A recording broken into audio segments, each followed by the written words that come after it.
Brian Hawkins from Hot Blog Tips. And thank you so much for joining us, Brian. I'm really excited to have you with us today. Thank you for having me. And Lynn, how are you doing today?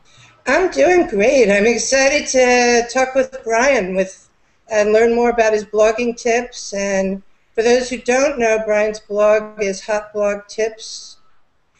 Is it .com, Brian? Hotblogtips.com? Yeah, And hotblogtips.com. And has gotten huge recognition. He's one of the top 50 blogs on blogging. So we really have an opportunity here to find out how to get into the top 50. So let's go for it. Yeah, Brian, why don't you share us a little bit of the backstory? How actually did you get into blogging? Well, you know, it's been a while, but I back in the late 90s, I think, I don't even remember, 96, 97, my brother gave me this little 286 computer, and I finally was able to get online. And the first thing I wanted to do was build a website. Now, those was the days way before blogging or anybody really knew. So I think it was like GeoCities came out or something, one of those ancient things. And I started a website, and then from then I just got hooked. It was just like, wow, this is great. Nobody ever went to the site, nobody read it, but I just enjoyed it. It was fun. It was like my way to be creative, you know, using resources without having to, you know, go out and buy a bunch of stuff, wood and saws and all that kind of stuff. So, and then eventually blogs came around, and I went to blogging, and all of a sudden we had that interaction, you know. So I've had dozens of blogs, you know, for various reasons, and I started blogging 2001 or 2002 or something like that, and it's just kind of snowballed from there. It's just fun, you know. I've made the mistake of stopping and starting several times. If I maintained one of the original blogs, I think I'd be a lot further ahead. I've got a habit of getting bored of the website or something, sell it, start another one, because I kind of like to build it, you know, and then once it gets going, it's almost, you know, it's not quite as exciting to me. But this one here, we're going to keep this one going, because I'm not going to keep starting over and over and over.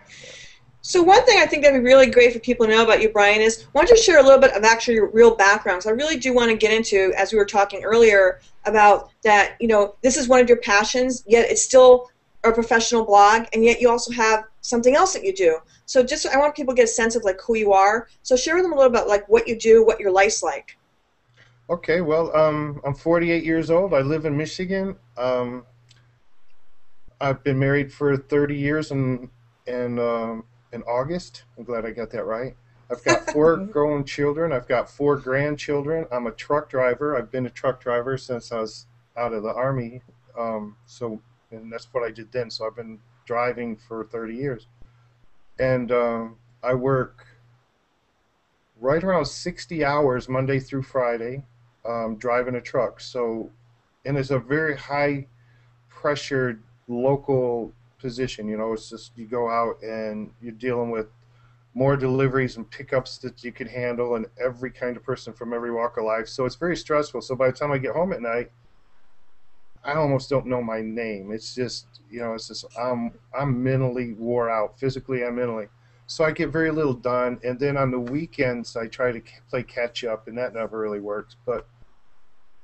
And a lot of people say, well, why are you doing all that? Why are you bothering with the sitting up? You know, I mean, it's not unusual for me to, like last night, I was up till 5 a.m.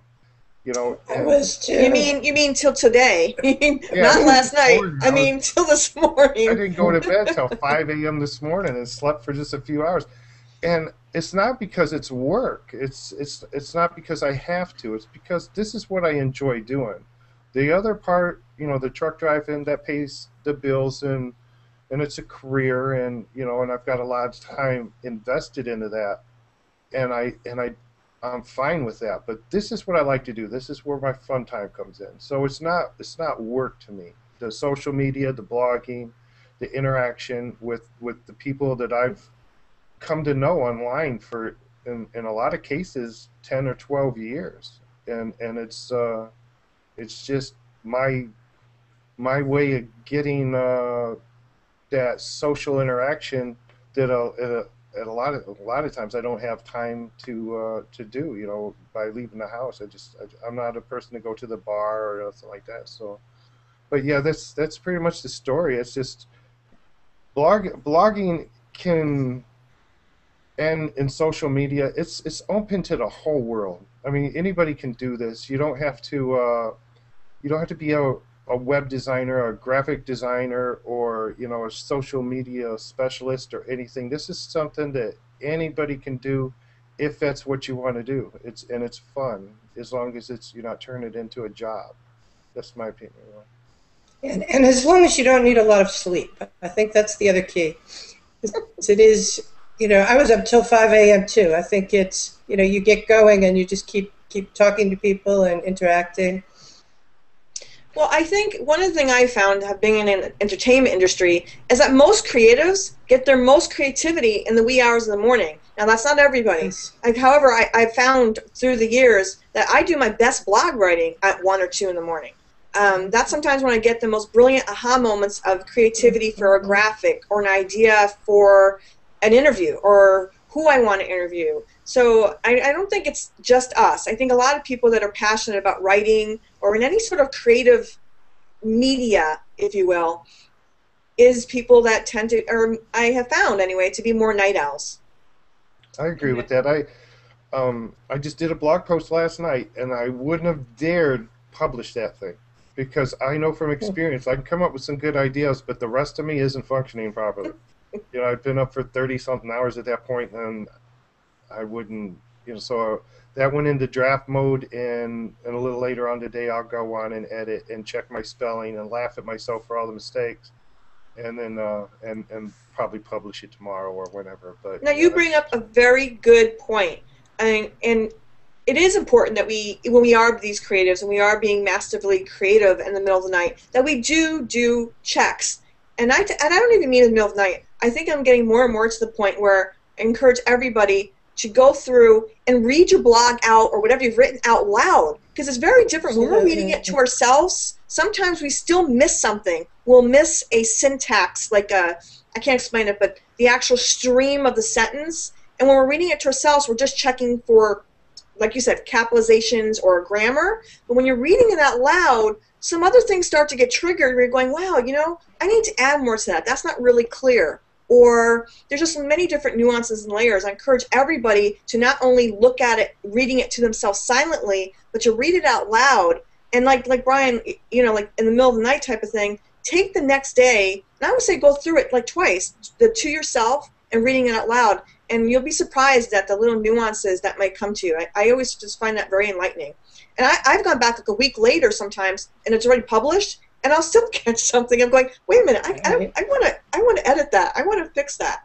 So, and then the other thing I think is also not beating ourselves up. We're human beings, and we want to show our personalities, and even using made-up words and whatever it is that's unique to us, to be dogmatic and being stuck to a certain punctuation and rhythm and grammar. I think a lot of times if I see blog after blog after blog and it's the same, it's the same syntax and the same kind of vibe and all that, it's really boring. I encourage everyone to put their own personality in their blog post, and it may be some really fun made up words that you've made that actually impact the piece. Yeah, and the back to the reading it yourself, I find that if I have somebody read it to me, and then I got to follow myself, so I'll save it as a draft, put it on one computer, and I'll read along as my wife reads out loud.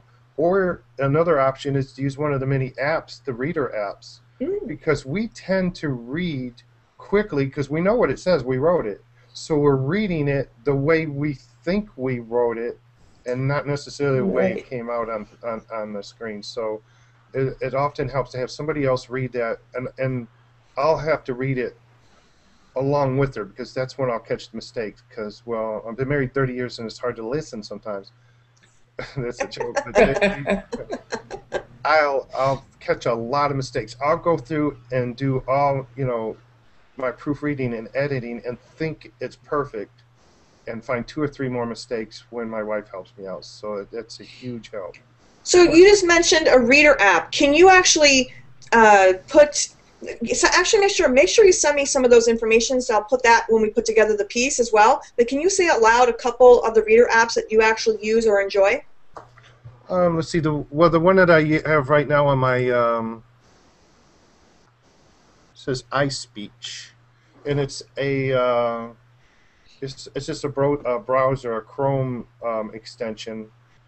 And what I do is when I publish it, or I don't publish it, I'll post the draft on the blog, and then I'll preview it, which brings it up in the browser, and then I'll highlight anything that I want this, and I'll click the play button, and the reader will just read out loud every word, and I'll just follow that along, and it goes at a speed that's real nice and easy.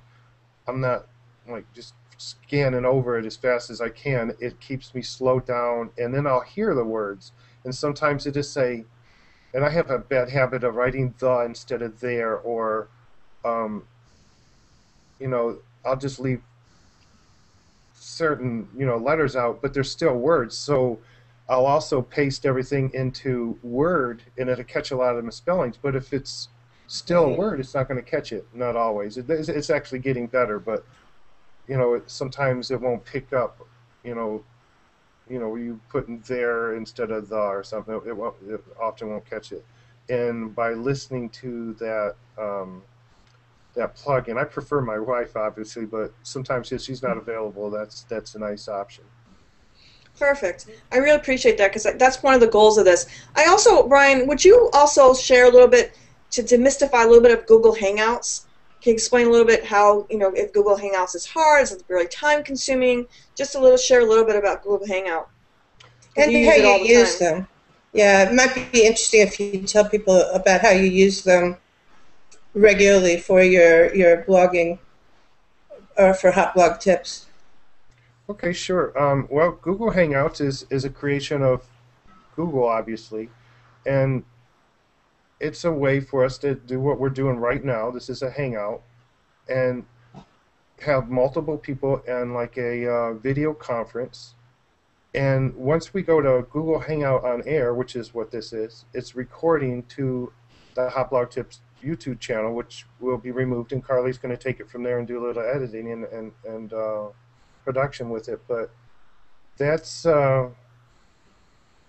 those are kind of this. It's like an extension of the Google Hangout. So rather than having a private or public way to interact, this way it's actually being recorded to your YouTube channel that you have attached to either your page or your personal account. You can do it either way. And this really opened up video possibilities to almost anyone with a connection and ability to create these, a YouTube account and a Google Plus account.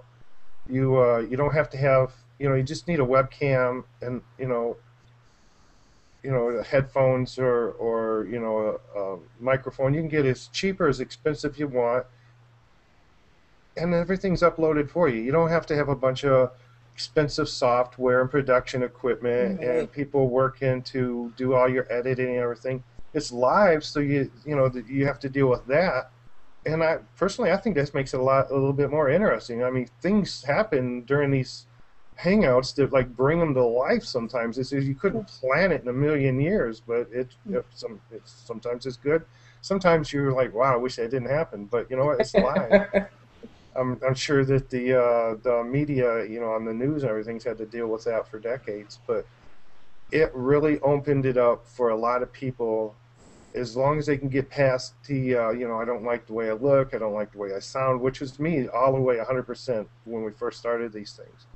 And you just pretty much have to, just accept, guess what, we're just people doing our thing here, and we don't have most of us don't have the ability to do what they call the touching up with the, what is that called? The brushing up on your Right, looks. right. Photo touching, Retouching. photo touching. Yeah, we don't have all that available, so we just have And to. I think that's a great thing. I mean, I was in an argument with on Google Plus actually over one of our supercharger videos, and someone was like, "Oh, you know, these are just." Well, I won't say what they said, but I think that there's a wonderful thing to that normal people who aren't just, you know, blonde, perfect 22-year-olds reading off a teleprompter can now be online sharing their information, talking to each other. I think that's a wonderful democratization of the media and the video. Well, I mean, we have a culture where, you know, we have to be of a certain size. We have to look a certain way. We can't use, like, for example, when I'm filming, I have to wear my contacts, I have tons of makeup on, and all that other stuff. And you know, I sacrifice a lot of vision. I have very bad eyes, and even with glasses, even with these glasses, I don't have 20/20. So for me to actually put my contacts in for my vanity purposes, I sacrifice so much vision. I'd be looking at a blurry Brian and Lynn. So I finally started saying, you know what? Unless I'm filming where I'm out, the professional section, whatever, then I will put my contacts in. However, if I'm doing my own shows now or these type of Google Hangouts, I'm wearing my glasses.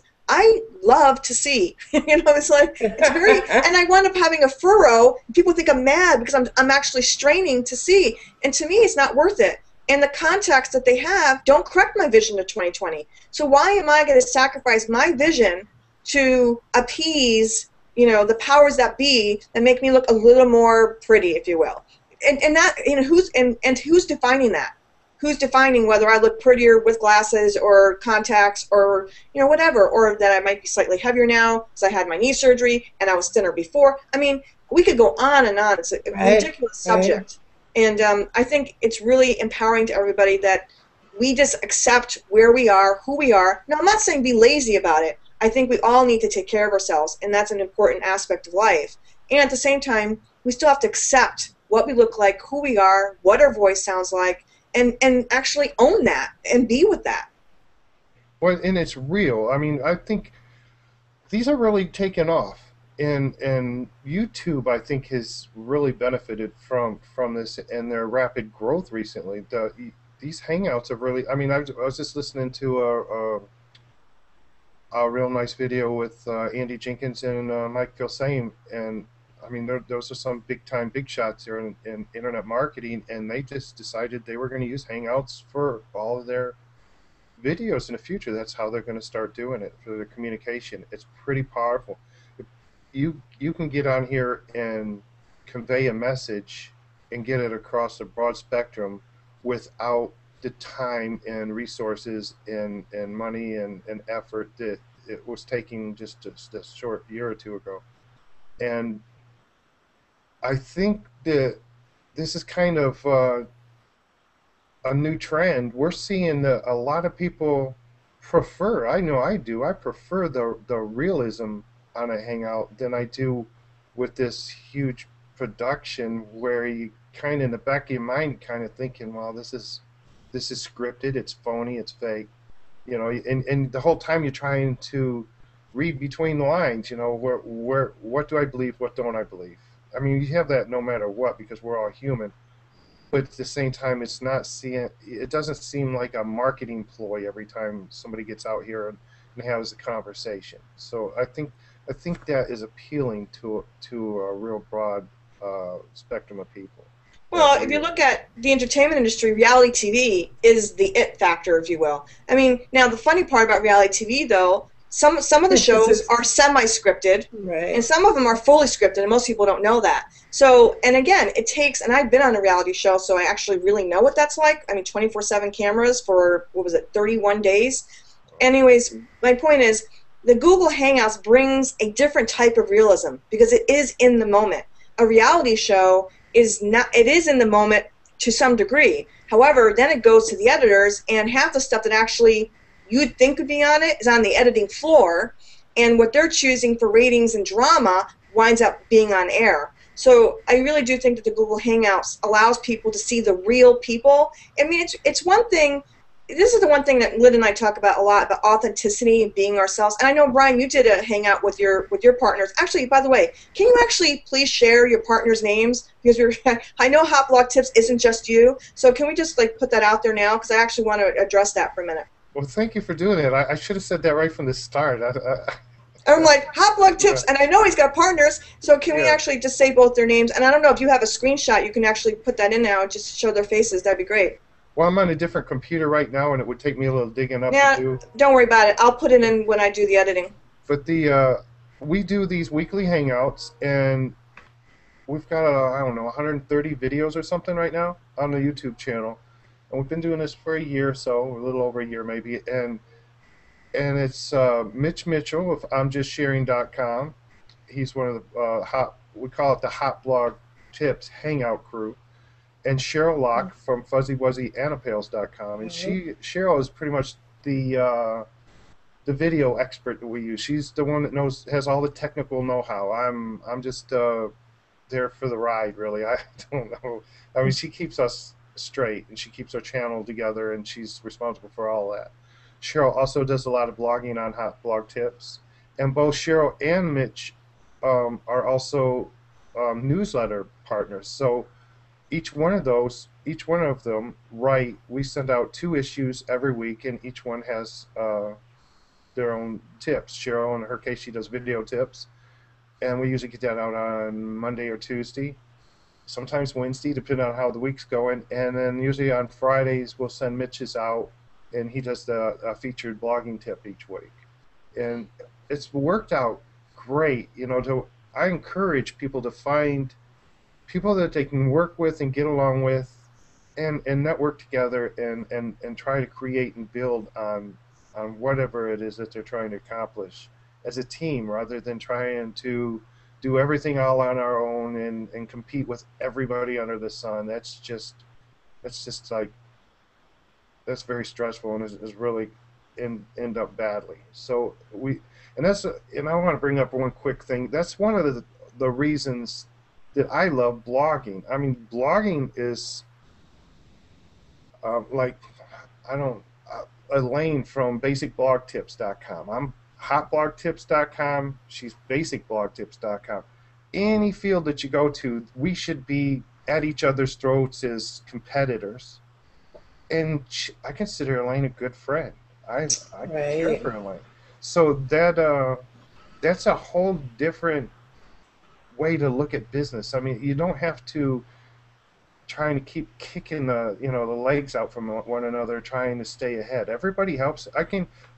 There's dozens and dozens of bloggers I can have a problem with in any other business. They would be considered my competitor, and I can pick up the phone or send them an email or get hold of them on Twitter or Facebook or Google+, and they're right there to help. I mean, without fail. I never had anybody saying, "I'm sorry, I'm too busy, I can't help you." I mean, it's that type of world, and that to me is one of the biggest benefits of blogging. Sorry, I didn't mean to go off into left field there, but I should have said that earlier. You bring up a very valuable tool, though. As one of my phrases is conscious business collaboration. We always want to be in the limelight. We want to be the CEO of this or the title of that. And it really takes teamwork. It takes collaboration for anything to come to fruition. Like me and Lynn now are partners on SuperChargers, right? You have your partnership with your people. The more and more people get that the new model of business is joint ventures and collaboration, the more successful people will be. It's very exhausting to do everything by yourself. And we all have our own kind of fan bases, if you will. And if Lynn's sharing, and I'm sharing, and Brian's sharing, right, and Cheryl's sharing, and it's just that viral effect. It's the ripple effect, and it's such an important factor. What I do want to just touch back on before you said introduce your partners was the reason why I brought that up is it's one thing, this goes back to entertainment business. You see someone, do a movie, okay, and they look a certain way, and then they write a blog post and everything's all frou-frou or whatever, and then in a commercial they're another way. But what I like about the reality base or in the moment base of the Google Hangouts is your true personality comes out. And if you're one way in one area, eventually that's going to show up. And the Google Hangouts, people can actually see your personality. They can see, like me, I talk with my hands. I'm very animated. That's just really who I am, right? It shows more of who we really are, because these type of Hangouts don't, you can't filter the little nuances. Now, I'm going to be editing this, but I'm editing out what we're saying. I'm just adding a front end and a back end. I have no intention of actually editing out our conversation. And I wanted this Google Hangout to just be literally the Google Hangout and just adding a front end and a back end. And so I just think it's really important for people to get that. That is another reason why people like Google Hangouts, because it really does show a different side, or the real personality of someone, without any fake facades, if you will. Sure. I think also that you can now engage up to, it was 10, now isn't it 15, Brian, that you can bring into a Hangout? Or maybe that's just if you have a certain kind of account. But it allows you to really be engaging a lot of people in the discussion, instead of it being just the way, we're flipping around from person to person. If, as opposed to the old model of there was the speaker and no one else.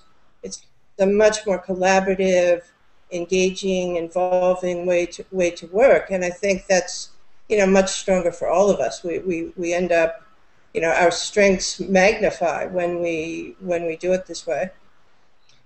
The one thing I think is that Google has done, which is better now, is before they didn't have that mute feature and people are typing. If there's someone in Google Hangout that's continually typing and all you hear, so they have added a few features which I think have made it a little more user-friendly. So you can mute a person who's constantly doing that. And so actually, Brian, can you actually go over some of the? I know because they keep on switching it and switching it. Can you go over some of the, benefits to Google Hangout, or some of the little tidbits or nuances that are going on right now? I know you're not. I know you said that you're not the techie part. I know, however, you do know some about Google Hangout because you use it every week. So, what are some things that you found have been a bonus or a benefit to using Google Hangout, and what are some things that you're thinking are being a little tricky right now, or a little more, I guess, if you would say, a pain, if you will? Okay, sure. This is a personal feeling, but I'm going to start with the negative first. One of the bad things about, and it's not necessarily bad, but one of the things that I see with the Google Hangouts is they go so long, and there's so many of them, and I've got a computer sitting to my left here with maybe 30 or 40 tabs opened up, and on those are 5 or 6 Google Hangouts, and one of them's over 3 hours long.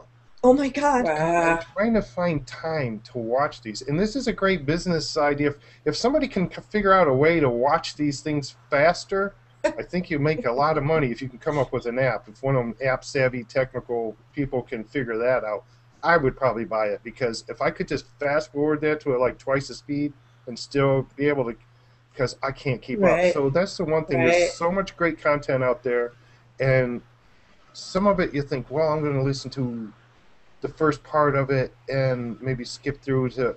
I can't, because some of these you're hanging on every word. So the TV stays off all the time now. I'm watching videos online, so that's really the only negative I can think about. Other than it being live and it's tough to edit, you can go. You can just pull it off of your YouTube and do the editing or whatever. You can edit these and upload them again if later. One of the benefits, the biggest benefit to them that I believe, and we just touched on it a few minutes ago, is to get to see the real person. There's a lot of people that I knew for a long time, and it wasn't that they were being phony or trying to, pretend to be somebody they weren't. It's just we're so limited in print. So I'm reading their blogs for years, and then I see them in a Hangout, and I'm like, I really, other than, the avatars and images that they posted, I really didn't even know what they look like. And it kind of brings you closer. It's like, I don't want to start naming names, but I'll watch it, and it's like, wow, I'm glad I seen that. And all of a sudden, I'm subscribing to their channels and looking for them all over the place, because now you're seeing a real person behind that blog, and it creates a connection. At almost every case, I can't think of anybody that I watched and thought, I don't like him no more, or I don't like her anymore. I haven't had that yet. So I think that's a huge plus to these Hangouts that just brought so many people, to the forefront where you could see who they really are instead of who you thought they were, or the Right. way you read into it. Because we all read things differently. This is one of the problems with texting and stuff. You'll send somebody a text and they'll take it on a whole. You're yelling at me. Why are you yelling at me on text when you use caps? Like, I never got that. It's like what people get all upset. I know people by accident hit the capitalization thing, and so the whole thing will come out in capitals, and people automatically get defensive. Oh my God, why are you yelling at me? I'm like, really? Can you not read the sentence and see the words before you're thinking someone's yelling at you? I mean, we get wrapped up in the dogmas and the philosophies of certain things have to be a certain way, instead of just looking at the actual context. And if you know the person, I know Brian, right? I know Lynn. So Lynn sends me a text, even if it's in all capitals, I'm going to look at it and go, oh, she probably just by accident did that. I know her personality. I know she's not yelling at me. She's not even talking to Brian. We go back and forth, we banter. He may have one word that's bold in highlights. I know he's say, okay, look at that word. This is important. So it's kind of know your people. Actually know who you're interacting with, so you actually know the personality and you know kind of what they're attempting to say to you. And we all have those personalities, and it's really you've got to be a very good writer to be able to convey that personality. And I'm not that good, so these videos and these Hangouts just allow that personality to be seen by the people that you may have known for an hour or for a decade. It's just really opened the doors up for a lot more interaction. Blogging internet action, I don't know if you guys have noticed, it seems to be down all across the spectrum. And I don't think that's necessarily a bad thing. People are finding, even very, very popular blogs are seeing less and less comments. I believe that's just part of the growth of blogging, because now we have all these other platforms and avenues to where we can interact. It's no longer just comments on the bottom of a blog. I see a lot of people when I get these emails and stuff panicking. I'm not getting comments. Don't worry about it. Just keep interacting. Just interact and do the thing that you want to do, and don't worry about those numbers. It's just a little detail. That's just because we're growing, and we've got these videos and the Twitter and Facebook and Google Plus. You don't necessarily have to put a 3-sentence comment below a blog post to interact a little bit. It's grown beyond that. Do you find, Brian, that Google Plus helps you with your interaction on your blog? Do you find people going back and forth between them? Google Plus is catching on kind of slow, for people outside tech and blogging. It's catching on slow. Facebook is still the king of the hill right now. There's some SEO benefits to Google Plus, a lot. Right. We've got the personalized search now in the authority, or we've got where now you can have you could put those Google interactions right on your blog. It started with Blogger, and then some creative person came up with a way to do it on WordPress. So we're seeing that a lot, and those are bringing more traffic to your blog.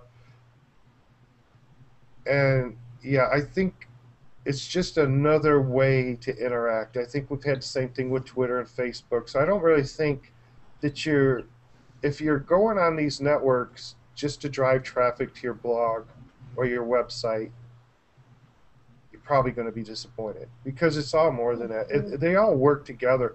I'll often use my blog to funnel traffic to the social networks, to connect with them outside of the blog. But I do think a blog or a website is important to have your own, your own content and something that can't be changed. They're not going to change the terms of service on you or start charging everybody. Or we've seen in the past, just to close the doors on you. It's like, wow, I've invested 5 years into this thing, and all of a sudden my stuff's gone. It's important to me anyway to have my content, under my own control as much as I can. I just have to pay that hosting, and keep it secure, without getting hacked into and that type of thing. But short of that, it's all works together. It's just like this web of support. They support one another. It's just not one-sided. If that makes sense. Absolutely. So keeping to our under an hour situation like you're talking about, one of the things I've also pointing out is more and more, is, as I know you do too, is shorter videos, is making the videos 15 minutes and doing more of those than like we're having a longer discussion here. So I would like to end so we don't drown people out for hours of conversation. So Brian, I'd love for you to leave the audience with at least 3 blogging tips and 3 Google Hangout tips. Wow, that's a tough one. Okay, or you can narrow it down to one really golden nugget and another golden nugget. Well, with the blogging, I'm going to say probably the biggest question I get, and this is very often, how do you make money blogging? And that's a natural question, but it's really short-sighted. I hate to say that, but it really is. There's so many reasons to blog. As far as without even the personal, you want a personal blog, you want to convey a message. All those things are great, but if you're a business and you want to know why you should blog, it's not just to put up some banner ads or some AdSense or some affiliate links and bring in income. All that could be done, but it's tough. To be honest, everybody's trying, and very few really make a sustainable, significant income off of their blogs. But I mean, you could do brand awareness, customer support, SEO. If you have a blog, a website, that blog can give you content that Google wants. Product reviews, like I said, you could do the affiliate sales. You can use it for a traffic funnel. That doesn't necessarily mean to a sales page. Just like I said, I'll funnel traffic to social media when I want growth in one area or another. The biggest benefit for blogging is your influence and your reputation. It allows you to become an expert or show that you're an expert in your field. So, and the interaction, you can get customer interaction, or it doesn't have to, be a customer. If you're not got a local business or a big business, it doesn't matter. But you have that interaction. Basically, having the blog basically allows people to go to our blogs and read that we actually do know what we're talking about, and sharing our content. People want to know that you do know what you're doing. They want to know that you have experience. They want to know that you have a voice, and it shares all that. So can you then finally end this with a golden nugget about Google Hangouts? Yeah, be yourself. Don't try to fake it. You're not going to be able to sustain that.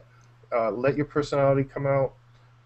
We can't please everyone. There's going to be people that just can't stand us. Just live with it. Learn it. It doesn't matter. Just be yourself. And the people that like you and follow you for you are going to be there long term.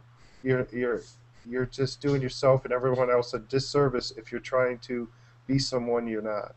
This is my living room. It's not a fancy office. I don't have a green screen back there with a high rise, or a, lakefront property back there. This is me. And Sadie's on the sofa sleeping. Yep, my puppy's over there taking a nap. She's a big part of my life, and she's part of our videos. But she stretched a while ago. It was a little distraction. She got her moment in the video. She did. And of course, we didn't hear Lynn's cat today. However, normally sometimes the cat will come crawling up on her lap. But anyways, Brian, I really want to thank you for being with us. And Lynn, thank you so much for being here with me as well. And for everybody, there'll be a whole page on the back, and it'll also be a blog post to have links to the social media SuperChargers with Lynn O'Connell and Alyssa Thorne, and all of Brian's information about his hot blog tips and his partners. And I will edit out the train effect. I'll leave everything else in. And the little. So yeah, I mean, it's going to have a front end and a back end, and it's going to have wonderful information from Brian, and obviously have Lynn's information and my information. And please, we love feedback. Feedback is how we learn and grow. So please subscribe to us, leave us feedback, and we'll see you all next time.